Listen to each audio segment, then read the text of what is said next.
Is it recording now? Yes. Okay, guys, so let's start. Guys, first, before going to the topic of this speech, I would like to thank the presence of everybody here, and especially of the organizers, Pedro and Hudson. I think Hudson is not in this stage at the moment, but he will come up in a second. Well, basically, I was invited to organize this speech for you a couple of years ago, but unfortunately, because of problems with time, I didn't come here again. And 2 weeks ago, Hudson said to me, Igor, it would be very nice if you could prepare something, because my event is all about practicing languages, and you are an expert in this topic, so you could maybe help the people to learn something or to get the most out of my event. So I prepared something for you, and I hope you will enjoy. My name is Igor Pereira, and I was born and raised here in São Paulo. I became a little bit popular online because of a YouTube channel about how to learn languages. I started posting some videos telling advices to people. And little by little, the people started copying some of these advices and started getting results as well. And this makes me very happy because I feel I can use my knowledge to help people, and this is the best thing I can do. So in this picture you can see here some images of trips I did in my life. This first was in Bolivia, in Tiwanaku, in the ruins of an ancient civilization. Here in New York, probably some of you can recognize. Sweden, this was in Poland, Netherlands, and then Italy and France. So, besides the languages, I had the privilege of traveling a lot and connecting with lots of people. So basically, the languages are tools for you to learn things from other cultures. Without the languages that I learned, I believe it would be completely impossible to make friends from other nationalities or to learn things from them. Here, it's a picture when I was 5 years old. I asked some family members who saw me at this age if they ever believed I would become a polyglot. All of them said no, because I didn't have bilingual parents. Nobody in my family could speak other languages, so this was something completely unique in my family. And this is the order of the languages that I learned. Basically, the first 6 in this list, Portuguese, English, Spanish, German, French, and Swedish, I consider that I have fluency. I can speak, read, or write, do almost everything. The next 2, Dutch and Italian, I have intermediate level. And the last one that I started learning is Hungarian. I fell in love with Hungarian the first time I heard it. And later I can comment more about why I fell in love with Hungarian. Well, this is an example of what I've been doing online. I posted this video. It's a lecture I presented at the university where I studied neuroscience. I remember that I needed 1 week to prepare the script with some tips for the people. And I practiced sometimes, and this video went viral. The moment that I took this screenshot, it was already almost 250,000 views. So sometimes I am using the subway in São Paulo or even in other states in Brazil, and people come to me and say, hey, are you Igor the Polyglot? Especially because of this video. Of course, it's not the only video that I posted, but this is an effect that I created online. This other, I told them how I learned German in 4 months. And until this video, guys, I was focusing on posting in Portuguese because in my life I saw there was a lot of content available in English, Spanish, and German, but not in Portuguese. So my focus was always to post in Portuguese.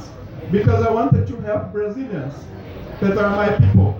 But eventually, because I was talking so much about how to learn and never showing myself using those languages, some people started complaining, saying that they didn't believe me. And then I needed to prove my skills. So I decided to start posting videos in other languages as well. Not because I need it, because I know my value, I didn't need to show anything, but the people needed to see this. And here, this was an interview I did with a Peruvian guy. He has a YouTube channel about life in Germany, and this interview got almost 500,000 views. Lots of people from Latin America started following me after this interview, and they loved the knowledge that I shared, and many of them asked me for more advices or just thanked me for what they learned from this video. So basically, I participated in lots of other interviews and also presented speeches in other places. And something that I never showed before in any speech that I gave, some great and remarkable men I met in my life who sort of prepared me. Here, this guy, Pierluigi Piazzi, he was an Italian, probably the first polyglot that I met in my life. No, actually not probably, he was the first polyglot that I met. I remember I was, I think, 12 or 13 years old, and I heard a speech of this Italian guy, and he said in his speech that at his age he could speak 5 languages, and he was already getting rid of many job opportunities because he couldn't handle many opportunities he was having. And at this age, when I heard this, I thought, if he is 67, I think it was his age, before I get to this age, I want to overcome this guy. It was a positive motivation that he inspired me to have. After this guy, other great polyglot that I met in my life was this one, Caio Maier. He was a man who worked at NASA, probably the most intelligent person I met in my life, someone who inspired me to read, to study, and to have this inspiration to learn or to grow in life every day a little bit more. And the other 2 guys are of other subjects that I studied. This one was an inspiration in the field of mathematics for me, and he's a German neuroscientist. I was in one of his speeches in Berlin, and I had his book autographed. Well, this is a table showing what I would call to you a pattern. I tested and I researched basically everything that is available about language learning. And I can see that there are some patterns that make people learn a language much faster. It's the same thing if we were talking about production. There are some steps that you need to follow, and if you don't follow these steps, you will take longer to do the same thing. Basically, the first step that I recommend is the motivation. You need to find your reason. Why do you need to learn this language? Or what exactly do you want to do with this language? Without this part, it's very easy for the people to give up before they get to fluency.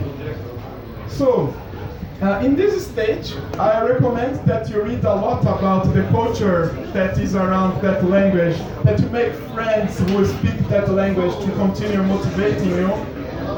This contact with other people really helps for you to keep the motivation. Guys, can you pay attention? You guys talking out there? 1 minute. Yeah, thank you. The second step, and in my opinion the most important, is for you to dominate the pronunciation. Many people believe they mastered the pronunciation and they want to continue with vocabulary or grammar.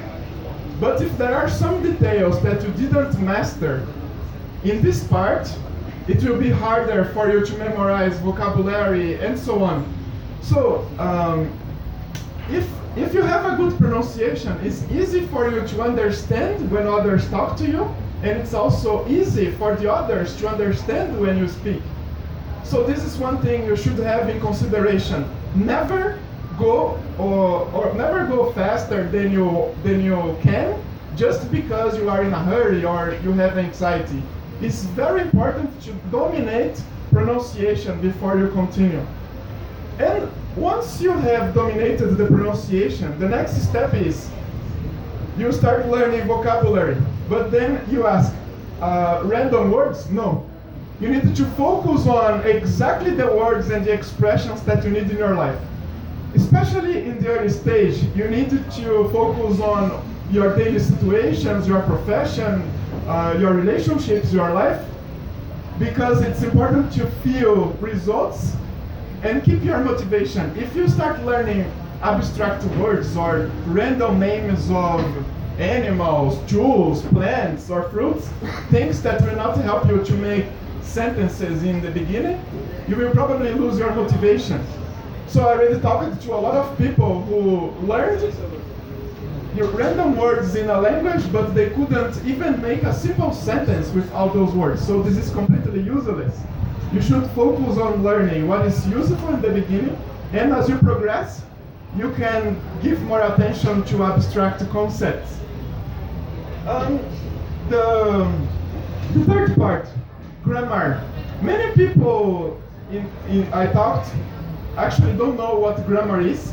If I ask anybody of you, you probably say something like, it's a set of rules about how to speak or how to write correctly. But actually, this is not grammar. This is a consequence of what grammar is. And many people who studied languages for many years, they never found about this. Our world works with some rules. There are rules that are completely governing how things work in nature, like gravity, electricity, entropy, many things. The grammar of a language tries to mirror the rules of the natural world. So for example, if something happens in nature, the language tries to mirror that type of phenomenon so that you can transfer the information to your interlocutor. If you have more questions about this topic, you can ask me in the end. In this stage, I also recommend for you a lot of practice. Make a lot of mistakes, because the mistake is actually a teacher. Every time that you make a mistake, you will have an opportunity to get better. For example, you come to this event to practice languages. If you have the focus of, with every conversation, you learn one new word, one new expression, or correct one more mistake that you had, you will get better. After 1 year doing this, you will be completely fluent. When you dominated more than intermediate level of a language, the next part that I would recommend is to just find ways to make it permanent in your life. So when I was coming here, I was in the company of 2 other polyglots, Cristiano and Valentina. Please raise your hands. So they are also polyglots, and we were discussing about this, because it's possible that somebody can learn a language and also forget that language. Doesn't matter how long the person used the language. And if you want to keep it, you need to find a way to use that language forever in your life. Maybe you will keep in touch with somebody who will push you to talk that in that language, or you will read books, watch movies, whatever. But if you don't use it, you will lose it. It's a principle. And now, from everything I studied, to use the minutes that we have here, the 3 best advices that I could recommend and explain here to you. So the first one is the generation effect. All of them are scientifically proven. I'm not giving an opinion here. I just brought facts to you. Generation effect is a principle in the science of learning that says, if you just get an information, you can understand it. But if you don't do something with this information, there is a big probability that you will forget it before you have the opportunity to use it. So, for you to learn something, you need to do something. You can either write in a piece of paper, or you can talk about it to someone, or you can draw something related to it. It doesn't matter, but you need to give life to give a life to what you study. Not only languages, but whatever you study. The second principle is called flow state. This principle was found by a psychologist called Mihaly Csikszentmihalyi. He was I'm not sure if this guy is alive or not, but anyway, he wrote a book called Flow, famous worldwide, and the concept of flow is an emotional state that whenever people access this emotional state, they can learn everything faster. It doesn't matter what skill they are trying to learn. A language, how to drive a car, how to dance, how to cook, whatever. And there are ways for somebody to get to this flow state. There are some activities called autotelic activities that put you in this state. So if you prepare yourself before studying with an activity, your performance learning will be much better. So autotelic is not a common word, so I'll explain to you. It's a type of activity that you do just for the activity. You are not expecting any result from it. And while you are doing it, you forget about everything else. For example, have you ever observed children while they are playing or drawing something, and you have a feeling that they forgot about everything else around them? They were probably in flow. And the autotelic activity in this case is the play. Some adults can get to autotelic activities, maybe by reading, by dancing, by singing. In my case, I like to just close my eyes and relax a little bit and think about the results that I will get when I study. So this preparation of the emotional state is very important before you go to the study. And finally, private lessons. Many people believe that to subscribe to a course is productive, but actually is a big waste of time. If you compare the results of trying to learn something inside a group versus the results of trying to learn something from private lessons, it's completely different. It's an absurd of difference. So, if you have a private teacher guiding you, coaching you in a skill, you will simply fly getting results in that subject. But if you try to learn in a group, actually you are dividing the time of the teacher with other colleagues who sometimes are not as interested in that subject as you are, so it can be frustrating and a complete waste of your time. So these were the three best advices for you. And here are my details if you want to get in touch at some point in your lives. That's it, guys. Thank you very much.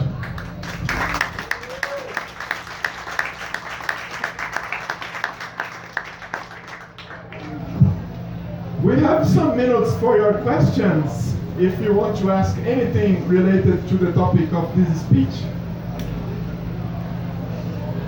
Why you were interested in Hungarian? Okay, he asked me why I want to learn Hungarian, right? Yeah, because it's a very strange language. Okay. Well, there are many reasons, but the first one is the complexity of it. I realized that Hungarian is connecting three subjects that I like: language, mathematics, and neuroscience. The ways that the words are organized in Hungarian, they are organized in such a way that keeps the language in long term. This will be clear with an example. Here in Brazil, people speak Portuguese. That is a damaged version of Latin. Latin was completely destroyed and gave origin to some different languages. But nowadays, Brazilians can't read in Latin. or other Latin Americans, they can't read in Latin because the language changed so much, it's simply impossible. But Hungarian has a mechanism that saved the language for thousands of years. So a person nowadays in Hungary can read books or documents of thousands of years ago. And I was interested in understanding why, like what happened inside this language that preserved it for so long. And the answer is this: the vocabulary of the language is organized according to how we perceive the world. So our perception is made to detect colors, distance, size, shapes. And the words in Hungarian, they have small particles that are connected to our perceptions. So this is the reason. And when I found this, it was like, wow, couldn't believe how intelligent it was, this language. So that's it. Okay. How many times did you learn all the languages in all? When did you start to learn the first one? Okay, she asked me how long did I take to learn all these languages. Well, it depends. The first foreign language that I learned was English, but I was just a kid. I didn't know any technique, strategy. It was more natural. Spanish, I took 2 years because I had at school a very good teacher. And after it, I decided to learn German. And I had a time trying to learn German by myself, but I accumulated a lot of questions and then I hired a private teacher. When I concentrated to learn German, within 4 months, studying around 3 to 5 hours every day, I could speak the language. After it, I decided to learn French. It took me 2 months to get a level to communicate. I'm not saying that my level of French today is the same that I had like many years ago. But in 2 months, I was able to communicate. I made a bet with a friend that I would learn French. Studying between 3 to 5 hours, in 2 months, this was possible. Swedish, the language that we spoke a couple of minutes before, I needed 9 months, more or less, because I was busy with my university. So if I was just free, like I was with German, I think I would probably need less time for Swedish. But it's okay, I think for 9 months it was fine. And then Dutch and Italian, I started learning when I was traveling. But I read books of these languages, but I never followed the courses. So these two, I still keep intermediate level. They are not my focus at the moment. In Hungarian, I had private lessons since 2017. But I took a break of these private lessons because I accumulated a lot of material to study. So on average, if someone is doing everything correctly, it can vary between 4 and 12 weeks to speak at least an intermediate level. Of course, depending on the language, depending on the dedication of the person. But since the moment I decided to become a polyglot until I could master at least 4 languages, that is the definition of a polyglot, I think it took me 7 years, more or less, in total. All right. Any other question, guys? Go ahead. As you're a studier, I have a question. I have lived in Czech Republic for 8 years. I speak Portuguese, English, and German. All of them, they are Latin languages. Also, German is a Germanic language, but also has some influence from Latin.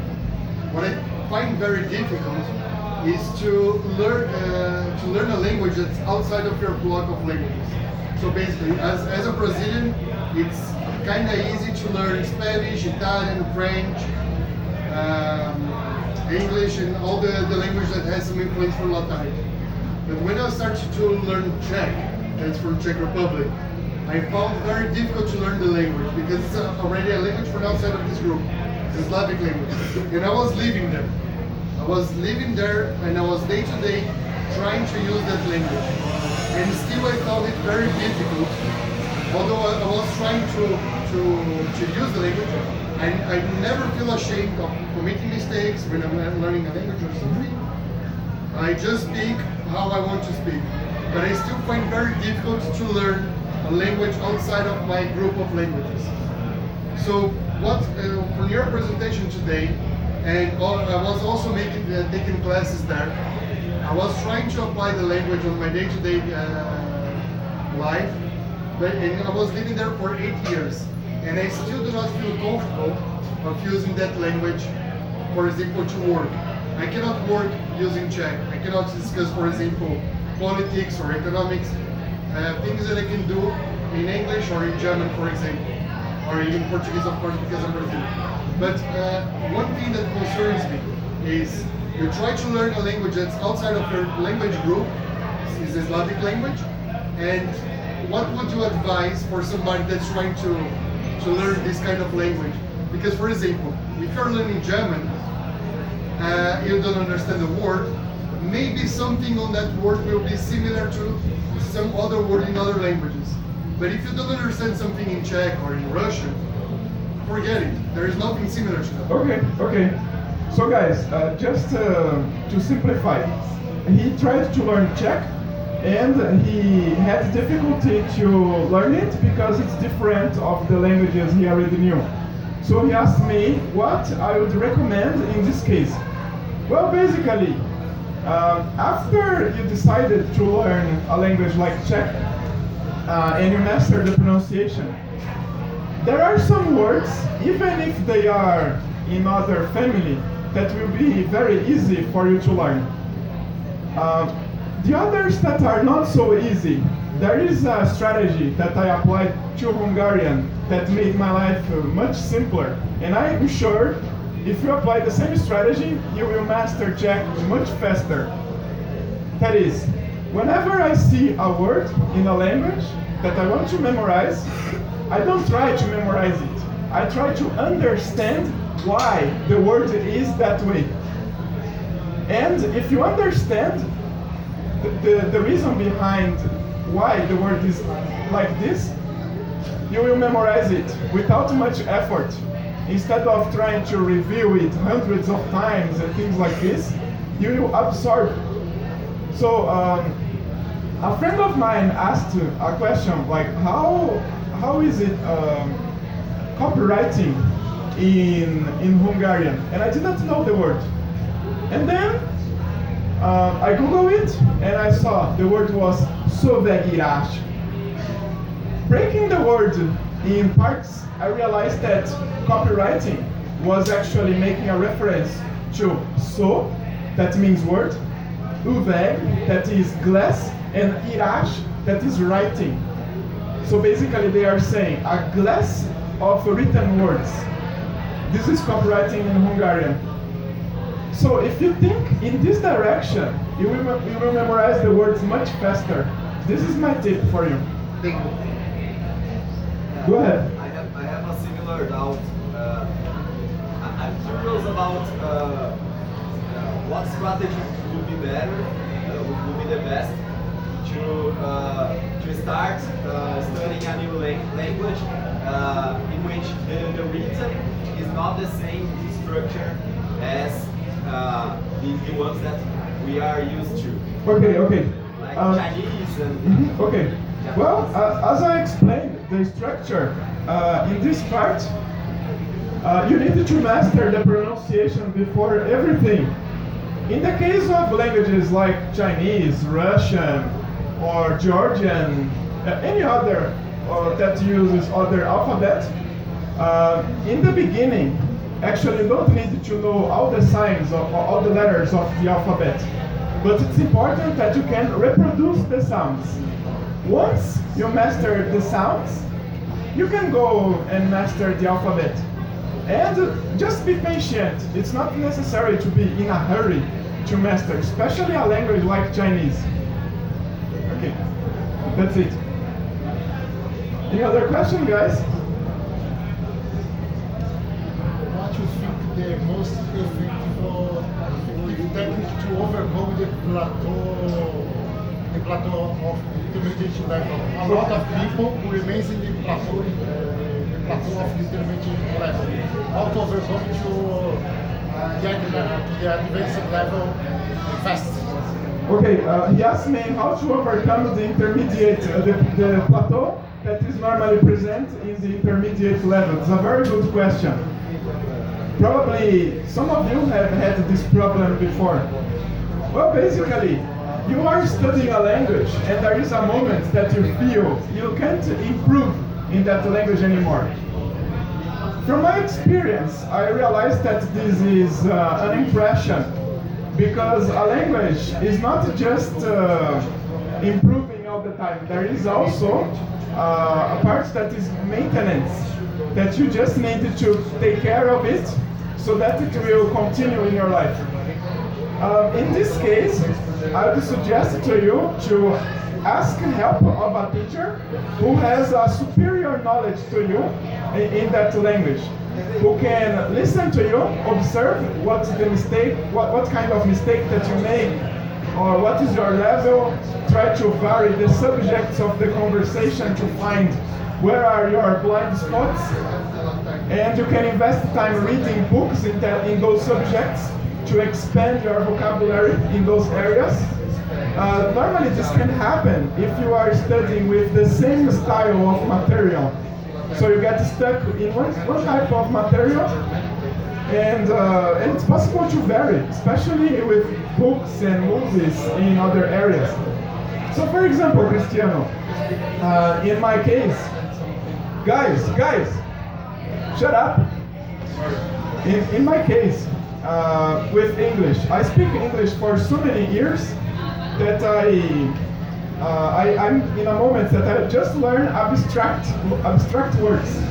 So when I'm reading literature or trying to learn from materials of philosophy, then I can find new words. But I'm actually not in the moment trying to learn new words. Just if they come, if they appear in my life, I can enjoy learning. But it's part of the process.